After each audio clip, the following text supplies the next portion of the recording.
pula lagi kebijakan seperti itu juga yang membuat terkadang guru-guru juga kebingungan ya seperti itu. Tapi satu hal yang pasti bahwa seorang guru tugasnya itu adalah mengajar, di mana hal yang paling pokok, hal yang paling penting bagaimana bisa membekali peserta didiknya dengan keterampilan masa depan seperti itu. Versi nilai dari program tersebut.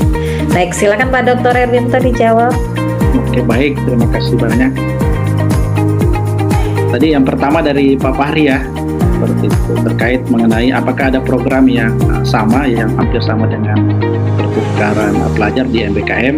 Kalau kami di Universitas Muhammadiyah Makassar memang ada banyak program ya, termasuk kemarin ada KKN internasional. Jadi Ibu dan Bapak yang terbiasa melakukan action research tentu saja sudah tidak aneh dengan hal ini ya. Sebenarnya ini penerapan action research di dalam kelas pembelajaran ya. Dan peran dosen di dalam proses pembelajaran berbasis proyek itu bukan hanya sebagai seorang subject matter expert, sebagai seorang narasumber yang memberikan materi, tapi juga sebagai fasilitator, mungkin sebagai konsultan, sebagai coach ya. Itu yang juga satu sisi yang perlu diperhatikan. Mungkin kalau secara aplikasi mungkin mirip ya sama. Tapi kalau untuk secara kaidah apa perbedaan yang mendasar antara PGBL dan case method? Terima kasih. Kita diskusi kesamaannya dulu ya, karena banyak kesamaannya ya. Iya betul. Kesamaannya itu bagian dari pendekatan lebih gede namanya student center learning ya, dan kemudian dia juga mendorong munculnya partisipasi dan kolaboratif. Itu tentu saja kesamaannya ya, gitu ya.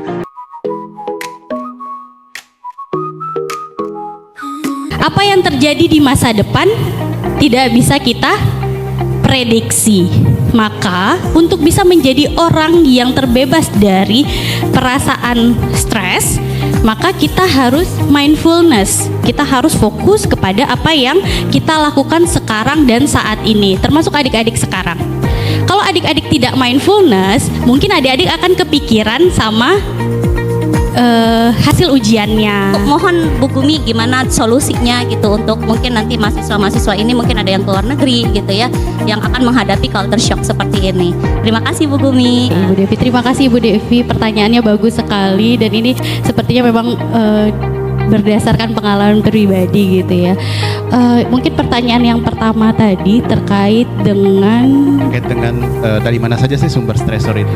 Oke. Teman dan itu sumber stresor itu sebenarnya dari mana saja? Bahwa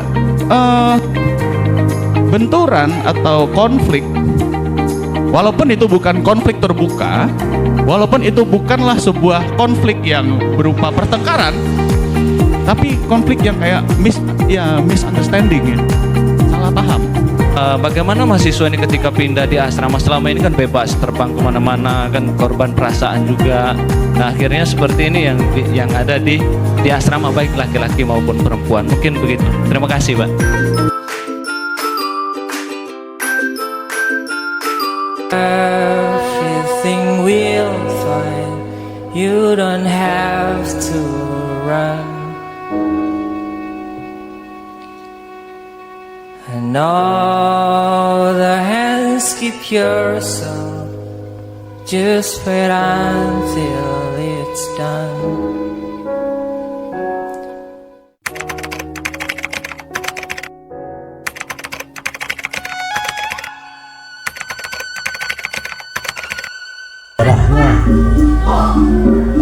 Perkenalkan Bapak mahasiswa saya yang pemilik atau pengasuh dari Sanggar Edas.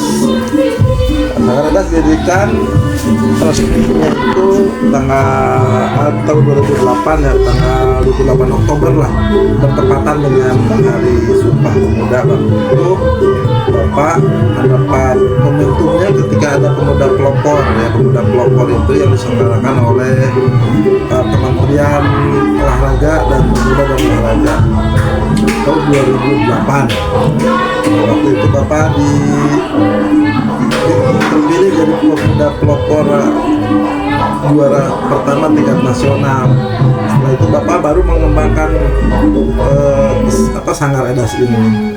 Tapi sebelum itu orang tua Pak Ade, ya, ibu Pak Ade, bapak Pak Ade itu emang pemilik sanggar ini. Jadi mereka bapak kan dalang, ibu kan sinden tuh. Jadi keluarga Pak Ade itu semuanya berkecimpung di kesenian tradisional Sunda khususnya. Dulu namanya Jatnika Sari Budaya ya. Itu dipimpin oleh Bapak Ade almarhum Pak Dalang D. Sutisna.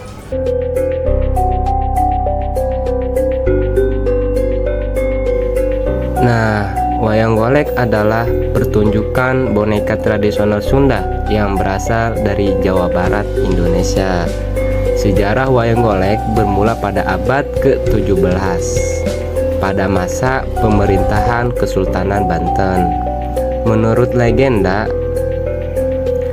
wayang golek diciptakan oleh seorang seniman Sunda yang bernama Ki Gede Funden yang terinspirasi oleh mitologi Hindu-Buddha dari India.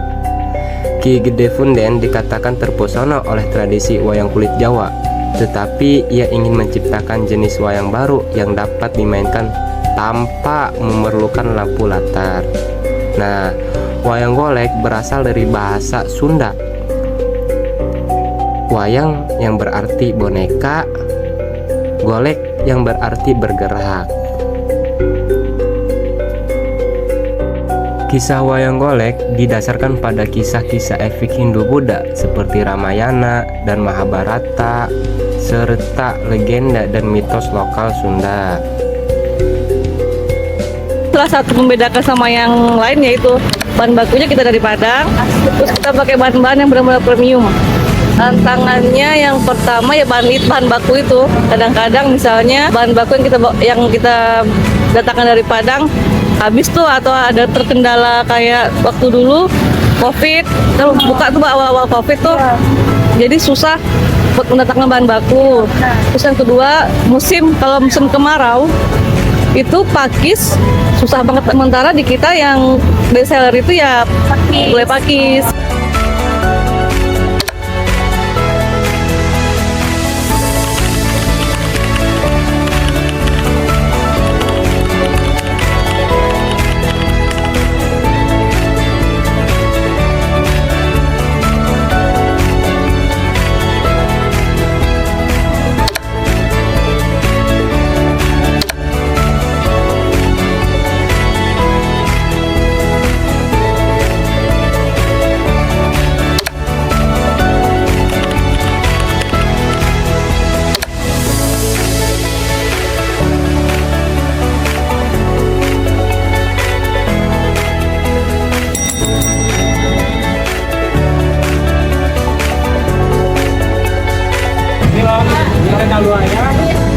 Yang ini yang dekat.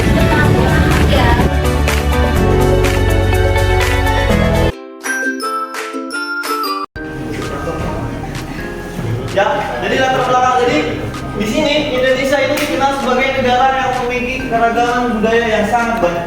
Ya, bisa dimulai dari bahasa, ada dimulai dari yang namanya kuliner tradisional, salah satunya kerak telur gitu. Contoh wisata kuliner di seluruh penjuru wilayah Indonesia menunjukkan keragaman budaya dan kekayaan bahan lokal dari setiap daerah. Setiap daerah dari kita memiliki kuliner yang khas. Contoh adalah calon pemimpin masa depan. Tidak mungkin suatu negara atau suatu kelompok dengan begitu banyaknya perbedaan, dengan begitu banyaknya culture dipimpin oleh seseorang yang tidak mengerti akan moderasi beragama. Dalam salah satu IKU perguruan tinggi, indikator kinerja utama gitu ya. Sehingga kalau perguruan tinggi tidak menggunakan ini, tentu dia nanti IKU-nya tidak ada gitu ya, tidak ada di situ. Ingin memaparkan hasil karya kita tentang perkembangan seni wayang golek di tanah Sunda, yaitu bernamakan tradisi dan